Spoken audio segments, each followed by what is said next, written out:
प्रवचन दिवस तीसरा डिस्कोर्स डे 3 మూడవ రోజు ప్రవచనం. మీ సాధనలో మూడవ రోజు పూర్తయింది. రేపు నాలుగవ రోజు, ఎంతో మహత్వపూర్ణమైన రోజు. రేపు ప్రజ్ఞాక్షేత్రంలో మొదటి అడుగు వేస్తాం. మధ్యాహ్నం 3 గంటల నుండి 5 వరకు విపස්සనా సాధనాభ్యాసం చేస్తాం.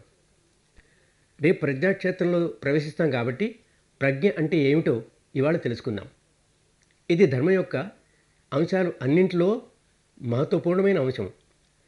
శీలము ధర్మం యొక్క మహత్వపూర్ణ అంశం, ఎంతో ఆవశ్యకమైన అంశమే.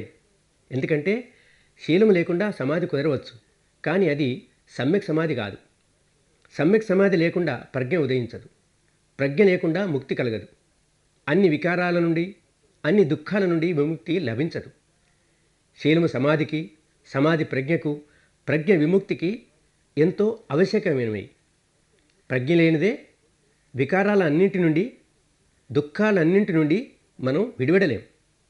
శీలము సమాధికి, సమాధి ప్రజ్ఞకు, ప్రజ్ఞ విముక్తికి ఎంతో అవసరం. అయినా ఒక వ్యక్తి కేవలం శీలం మాత్రమే పాటిస్తే, శుద్ధ శీలాన్ని మాత్రమే పాటిస్తే అది మంచిదే, చాలా మంచిది.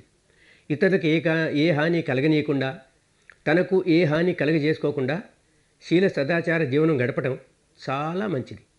కానీ కేవలం శీల సదాచార జీవనం గడిపినంత మాత్రాన ఏ వ్యక్తి ముక్తుడు కాజాలడు. ఇంకా ముందుకు వెళ్ళి ఎంతో గాఢ సమాధిని అభ్యసించినా కూడా ఏ వ్యక్తి ముక్తుడు కాజాలడు.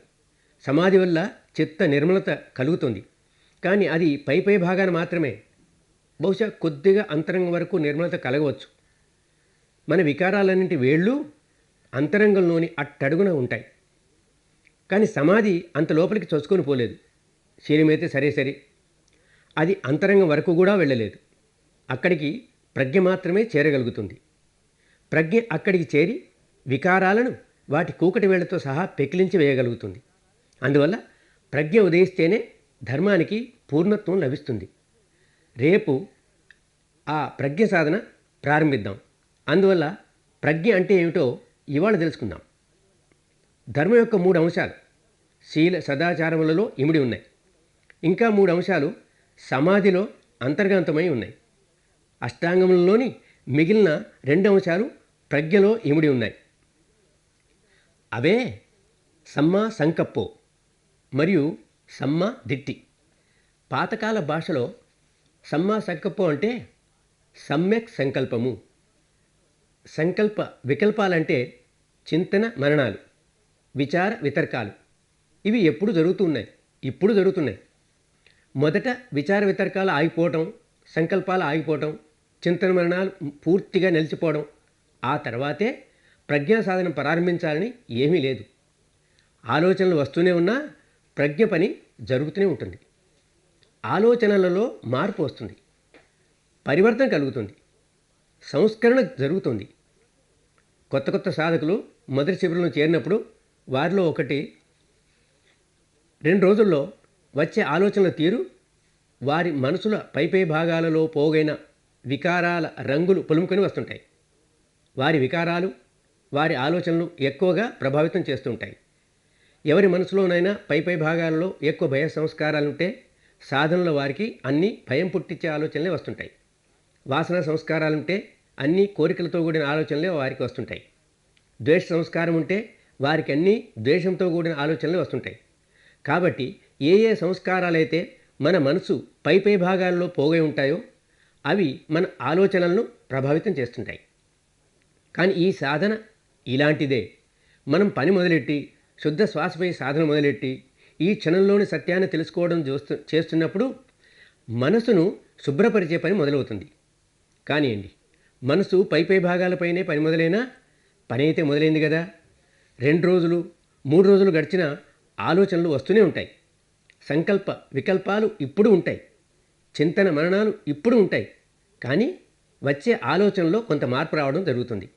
ఇప్పుడు వికారాలతో నిండిన ఆలోచనలు మొదట వచ్చినంతగా రావు. ఇప్పుడు వచ్చే ఆలోచనలు ఎక్కువగా ధర్మానికి సంబంధించినవిగా ఉంటాయి. కొంచెం చక్కబడుతున్నాయి కదా. సంకల్ప వికల్పాలు ఇంకా ఉన్నాయి, కానీ అవి సమ్యక్ సంకల్పాలు, మంచి ఆలోచనలు. కాబట్టి ఇప్పుడు ముందుకు అడుగు వేయడం సులభమైంది. సూర్యునిపై ఎంతో దట్టమైన నల్లని మేఘాలు కమ్ముకున్నప్పుడు చాలా చీకటి ఉంటుంది. ఈ పెద్ద పెద్ద దట్టమైన మేఘాలు చెల్లా చెదరైనప్పుడు మేఘాలు ఇప్పుడు కూడా ఉంటాయి, కానీ ఇవి తెల్లటి మేఘాలు, ఎక్కువ దట్టంగా ఉండవు. అందువల్ల సూర్యుని ప్రకాశం వెల్లడవుతుంది. అలా ఆలోచనలలో పరివర్తన జరుగుతున్నప్పుడు, ఆలోచనలు సంస్కరింపబడుతున్నప్పుడు మనం వేసే ముందడుగు సులభమవుతుంది. ఆ ముందడుగే సమ్మాదిట్టి.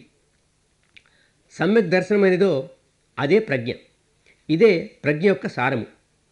ఒక విధంగా ప్రజ్ఞ యొక్క పని సమ్యక్ సంకల్పంతోనే మొదలవుతుంది.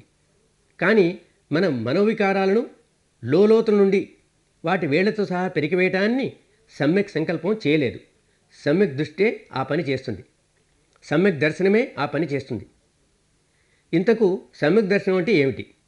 దీన్ని అర్థం చేసుకుందాం. ఎన్నో ఆపోహలు.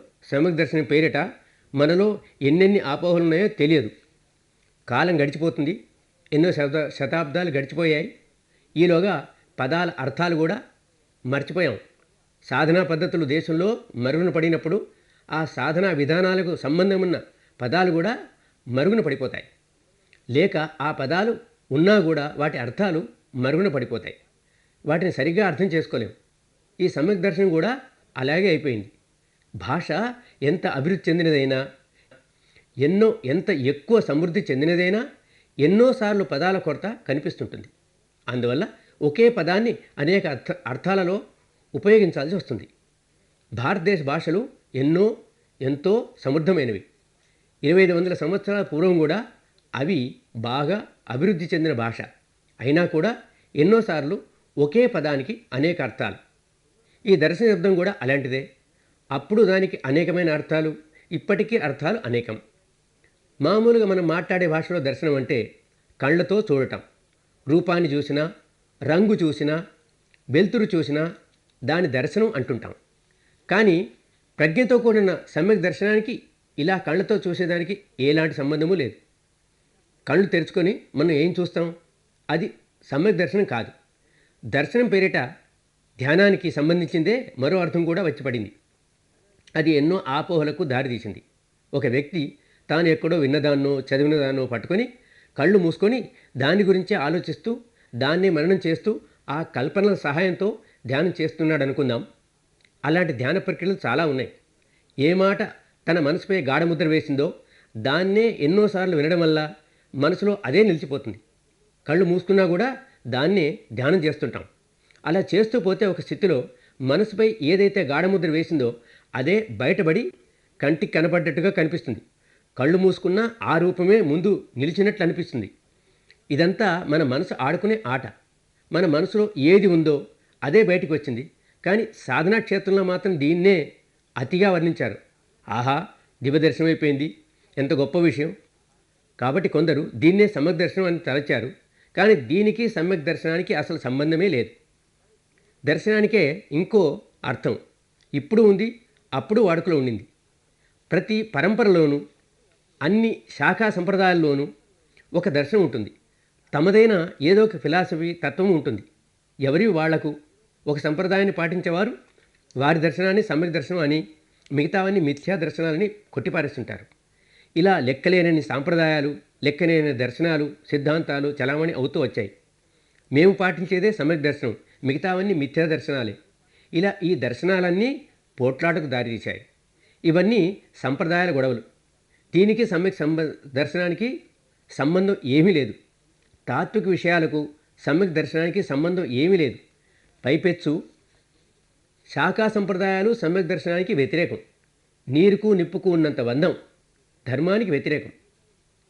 ఒకడెప్పుడైతే తన పరంపరతో వచ్చిన దర్శనంపై ఎక్కువ ఆసక్తి పెంచుకుంటాడో ఇదే సత్యం, మిగిలినవన్నీ అబద్ధాలు అని అనుకుంటాడో పాపం అతడు ఎన్నడూ సత్యానికి దరిదాపుల్లో కూడా చేరలేడు.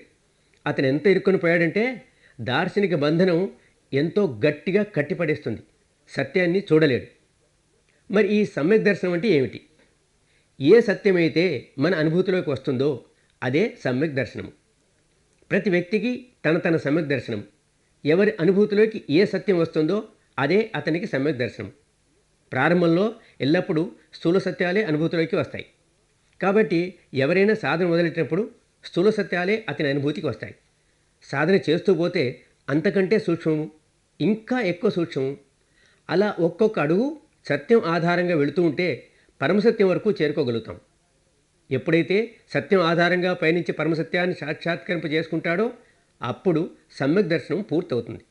అనుభూతి స్థాయిలో వచ్చిన సత్యం యొక్క సాక్షాత్కారమే సమ్యక్ దర్శనం. ఇది ఎవరు చేసినా సరే, ఏ శాఖ వారు చేసినా, ఏ సంప్రదాయం వారు చేసినా, ఏ వర్ణం వారు చేసినా తమ తమ అనుభూతుల్లోనికి ఏ ఏ నిజాలు వస్తాయో వాటిని స్వీకరిస్తూ ముందుకు సాగిపోతే సమ్యక్ దర్శనం పూర్తవుతుంది. ప్రజ్ఞ పూర్తవుతుంది. ప్రజ్ఞలో బలపడతాడు, స్థితప్రజ్ఞుడు అవుతాడు. అంటే ప్రతి క్షణము ప్రజ్ఞలోనే స్థిరంగా ఉంటాడు.